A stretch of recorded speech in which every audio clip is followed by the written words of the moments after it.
जी, आखिर में हमें यहाँ पर नज़र आ रहा है डेटा।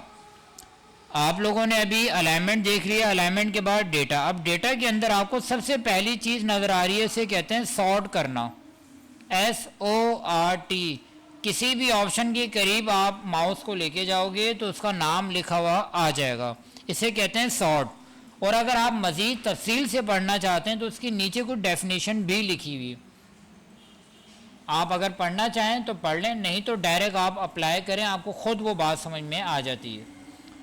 सॉर्ट का मतलब होता है अरेंज करना। जैसे मैं यहाँ पर लिखता हूँ A, नीचे लिखा B, फिर उसके बाद D, फिर उसके बाद E, फिर उसके बाद Z, फिर उसके बाद F।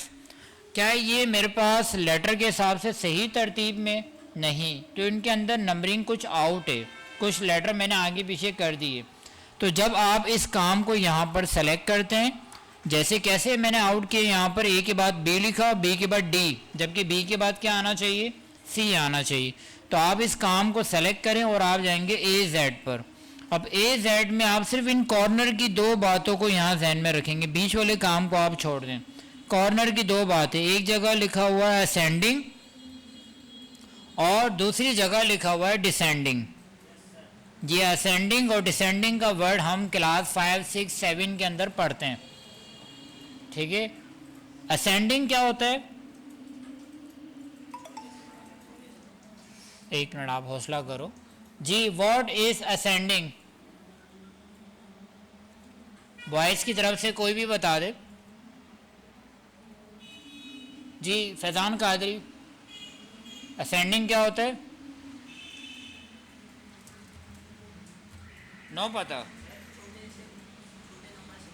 छोटा नंबर क्या होता है? 0, 1, 2, 3, 4, 5। तो इनमें छोटा क्या है? तरतीब क्या होती है?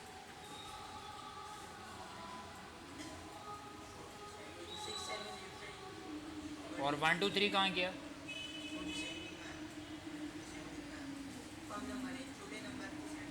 नहीं नहीं, अभी समझने में थोड़ी प्रॉब्लम है। असेंडिंग का मतलब सिंपल ये होगा, आप आसान लफ्ज़ों में कहो कि छोटे से बड़ा नंबर। बस अगर मैं 1 से 10 तक नंबर लिखता हूँ तो इनमें सबसे छोटा नंबर कौन सा है? 1, उसके बाद 2, उसके बाद 3, उसके बाद 4, उसके बाद 5। तो ये कहलाता है असेंडिंग। लेकिन अगर इन्हीं नंबर को 1 से 10 तक पूरे में डिसेंडिंग में लिखता हूँ तो डिसेंडिंग में सबसे पहले लिखा जाएगा 10, उसके बाद होगा 9, 9 के बाद 8, 8 के बाद 7 और आखिर में क्या आएगा? 1। तो ये लफ्ज़ हो गया डिसेंडिंग। और असेंडिंग क्या होता है? 1, 2, 3, 4, 5। यही बात अगर मैं अल्फ़ाबेट्स में करूं, अगर आप A से शुरू करते हैं और Z पे जाते हैं तो ये कहलाता है असेंडिंग।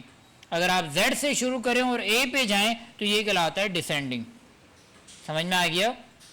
तो आप आसान लफ्ज़ों में छोटे से बड़ा असेंडिंग, बड़े से छोटा डिसेंडिंग कह सकते हो।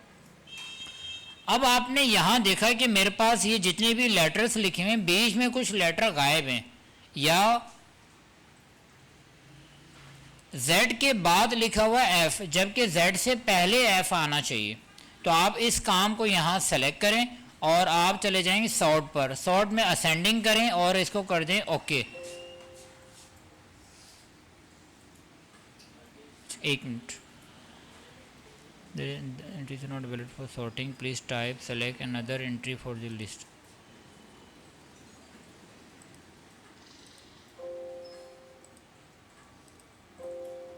ठीक है, मैं यहाँ पर नंबरिंग लिख लेता हूँ। इस नंबर को वो कंसिडर नहीं कर रहा, मैं चला जाता हूँ नंबरिंग पर। 1, 2, 4, 3, 5, 9। अब ये नंबरिंग मैंने यहाँ पर लिखी हुई एक ठीक है। इसमें 1, 2, 3, 2 के बाद मैंने 4 लिख दिया और 4 के बाद मैंने लिखा 3, 5 और 9। तो यहाँ पर कुछ मिस्टेक है। अगर मैं इस काम को सेलेक्ट करूँ और मैं जाऊँ सॉर्टिंग में और मैं कहता हूँ कि इसको असेंडिंग कर दे और मैं यहाँ कर देता हूँ ओके, तो इसने क्या किया? 1 के बाद 2 किया, 2 के बाद 3, 3 के बाद क्या कर दिया? 4, जबकि पहले वाले काम में 3 के बाद क्या था? 5 था। ठीक हो गया? तो ये आपकी नंबरिंग को क्या कर दिया? तरतीब दे दिया। अगर 1 से लेकर 9 तक नंबर हैं और मैं इनको यहाँ सॉर्टिंग पे जाता हूँ और इसके नीचे जो लिखा हुआ है डिसेंडिंग, इस पे क्लिक कर दूं तो आप अप्लाई करने से पहले बता सकते हो कि इसने क्या करना चाहिए। क्या करेगा ये?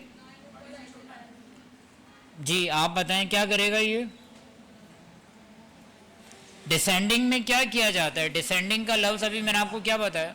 हौसला जी, बड़े से छोटा। तो 1 से 9 में सबसे बड़ा नंबर कौन सा है? 9। तो 9 पहले आना चाहिए, बाद में आना चाहिए? कहाँ पर? डिसेंडिंग में। और असेंडिंग में क्या होगा? 1 पहले आएगा। गुड। तो हम यहाँ कर देंगे इसको ओके। जब हमने जैसे ही ओके किया तो आप यहाँ देखेंगे सबसे पहले क्या आ गया? 9, उसके बाद 5 4 3 2 1। ठीक हो गया। अच्छा, ये चीज़ ये अप्लाई अल्फ़ाबेट्स में नहीं कर रहा होता। अभी उसने क्या लिख के दिया है कि आप जो है ना अपना तरीका चेंज करें। अल्फ़ाबेट में अप्लाई नहीं होगा, नंबरिंग में अप्लाई हो जाएगा। उसके बाद कन्वर्ट टू टेक्स्ट फार्मूला, इसको हम छोड़ देते हैं। ओके, अब आप लोग जो है इसकी करें प्रैक्टिस 2 मिनट तक। क्या क्या प्रैक्टिस आप लोग करेंगे? आप सबसे पहले टेबल लेआउट में row and column, merge, cell size, alignment और चौथे नंबर पे डेटा। और डेटा में सिर्फ आपने ए जेड का मतलब सॉर्टिंग तरतीब करके आपने देखना है। आप अल्फ़ाबेट्स को लगा के देखो क्या उसमें हो रहा है या नहीं हो रहा। अगर नहीं हो रहा तो आप नंबरिंग करके देखो। दोनों चीज़ें, हर चीज़ का प्लस माइनस आप लोगों ने करके देखना है।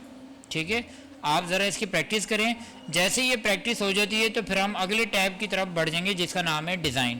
पहले आप अपने पास कंफर्मेशन कर लें कि इंसर्ट के जो ऑप्शन मैंने आपको बताएं, इंसर्ट के अंदर टेबल लेआउट और टेबल डिज़ाइन के जो मैंने ऑप्शन आपको बताएं ये आपको आते हों। बस अब आप लोग करें इसकी प्रैक्टिस। जब तक ये डन नहीं होगा हम आगे बढ़ नहीं पाएंगे। चलो।